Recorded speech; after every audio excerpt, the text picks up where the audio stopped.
그래서 재무회계는 뭐라 그랬어요? 외부 정보 이용자에게 유용한 정보를 제공한다 그랬죠? 근데 외부 정보 이용자는 정보에 대한 접근 권한이 약하기 때문에 표준화되고 객관적인 양식으로 그려야 된다 그랬습니다.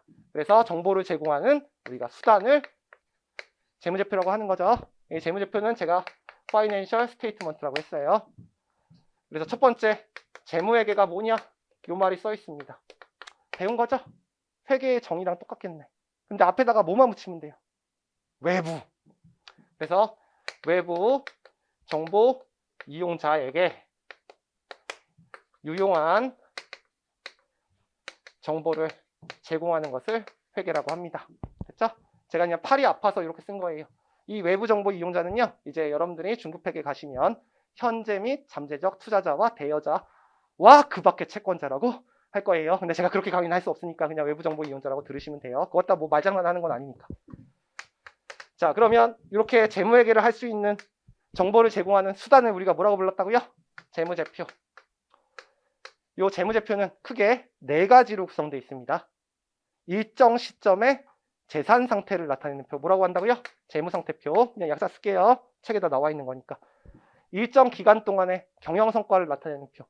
포괄 손익계산서라고 부릅니다.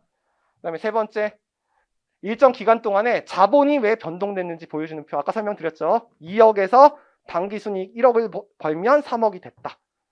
일정 기간 동안의 자본의 변동상을 나타내는 표를 자본 변동표라고 하고, 그다음에 발생주의 손익계산서에 약점을 보완하기 위해서 현금주의로 손익계산서를 그린 것을 현금흐름표라고 부를 겁니다. 그래서 이렇게 4가지로 구성되어 있습니다. 그런데 회계 원리 수준에서는 요거 2개에 초점을 맞추게 된다. 그래서 보통은 주된 재무제표를 재무상태표랑 포괄손익계산서라고 하고요. 요걸 보조재무제표라고 해요. 근데 이 말은 틀린 말이에요.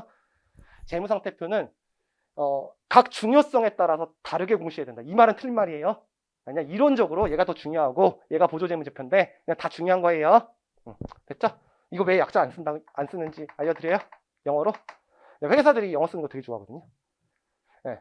근데 이게 원문이 Statement of Changes in Owners Equity라고 하는데 분위기 안 좋잖아요, 지금. 그쵸? 그래서 약자 잘 안 쓰는 거예요. 네. 나머지는 약자 좀 쓰고.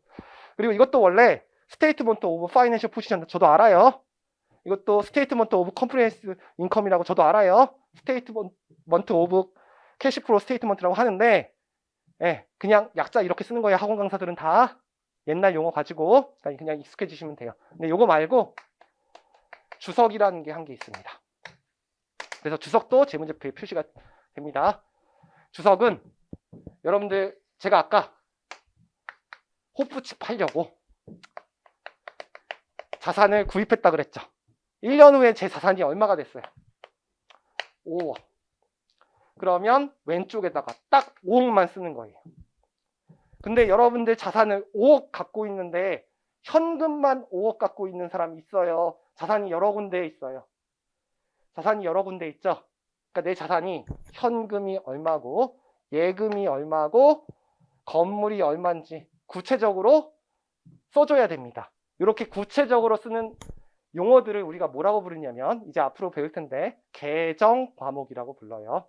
계정 과목. 네. 그래서 이 계정 과목을 쓰는데 계정 과목은 실무에서 쓸 때 자산만 해도 50개, 60개가 넘거든요. 그러면 재무제표를 딱 그리게 되면 한 장이 넘어갑니다. 근데 이제 IFRS는 국제회계 기준이고 미국 사람들은 여러분들 수능 볼 때 영어 시험 보면 첫 번째 문장이 제일 중요하죠. 2가지식으로. 네, 그래서 짧게 묶어요. 자산들을 묶어요. 그래서 회사가 물건을 싸게 사서 비싸게 판다. 하이마트다, 홈플러스다. 이 기업들을 우리가 뭐라고 부를 거냐면 상기업이라고 부를 거예요. 그래서 판매 목적의 재화를 우리가 상품이라고 불러요. 근데 물건을 만들어서 팔게 돼요. LG전자가 노트북 만들었어요. 그거는 제품이라고 부릅니다. 그래서 기업이 상기업과 제조기업을 같이 하는 기업들이 있어요. 그러면 재무제표에 상품, 제품이 다 뜨거든요. 그렇게 그리면 계정 과목이 너무 많아지는 거야. 그래서 우리가 판매 목적의 자산을 그냥 뭐라고 부르냐면 재고자산이라고 불러요. 그래서 이게 5억이었다. 근데 이 구체적인 게 뭔지 알려줘야겠죠? 그래서 여기다 이렇게 각주를 붙입니다. 그래서 재무상태표, 포괄손익계산서, 자본변동표, 현금표 그린 다음에 그 다음 란에 보면 이렇게 써 있어요. 1번이라고. 여기 상품이 2억이고 제품이 3억이다. 그래서 이 재무제표에 나타나 있는 금액들을 구체적으로 세분화해서 보여주는 숫자들을 우리가 주석이라고 합니다. 이 주석은 재무제표에 포함됩니다. 이런 시험 문제가 나올 줄 몰랐는데 이 문장이 회계사 1차 시험에 맞는 문장으로 출제된 적이 있어요. 여러분들 지금은 몰라요. 한 기업이 다른 기업의 주식을요 50%에서 한 주 이상 갖고 있으면 이렇게 개별 재무제표를 그리는 게 아니라 연결 재무제표를 그리게 되거든요. 시험 문제가 어떻게 나왔었냐면 연결 재무제표에는 연결 재무상태표와 연결 포괄손익계산서, 연결 자본변동표, 연결 현금흐름표 주석으로 구성되어 있다. 그래서 맞는 말로 나왔어요. 알겠죠? 그런 문제가 있었다. 그래서 이거는 암기사항이다.